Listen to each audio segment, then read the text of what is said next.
Hello সবাইকে স্বাগতম আজকের ভিডিওতে। আজকে আমরা দেখাবো কিভাবে একটি টেক্সট ক্লাসিফিকেশন প্রজেক্ট করেছি RNN ব্যবহার করে, সাথে LSTM ব্যবহার করেছি।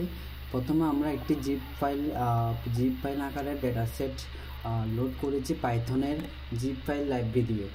এরপর টেক্সট ফাইল করেছি খালি বা ভুল ডেটা আছে কিনা চিহ্নিত করার জন্য। ডেটা প্রসেসিং শুরু হয়ে গেলে ফ্রি প্রসেসিং শুরু করেছি আমরা।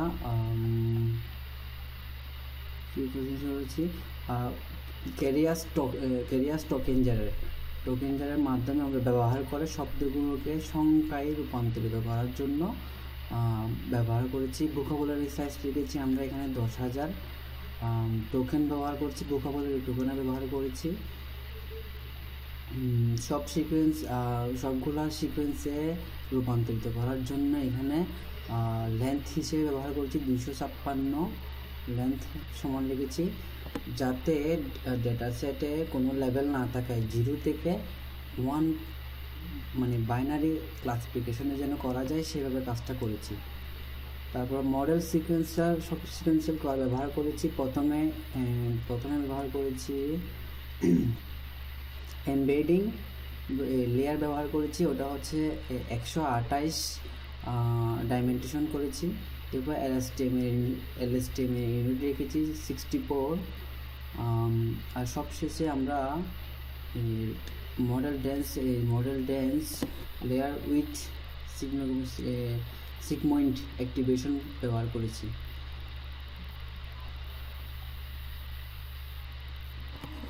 ডেটাসেট ট্রেন্ড স্প্লিট 80% মানে ট্রেনিং এবং 20% ভ্যালিডেশন সেট ভাগ করেছি, যেটা আমাদের বাইনারি কনসিস্টেন্সি মডেল কমপ্লাইন করার জন্য এক্সপোজ ট্রেন দেয় আমাদেরকে। ট্রেনিং শেষে আমাদের এভ্যালুয়েশন করেছে মাল্টিপ্লট ইকুয়েশন গ্রাফ, যাতে আমাদেরকে এই ধরনের গ্রাফ মানে যাতে ট্রেনিং ভ্যালিডেশন লস্ট এবং ট্রেনিং ভ্যালিডেশন একুরেসি আমরা মনিটর করতে পারি।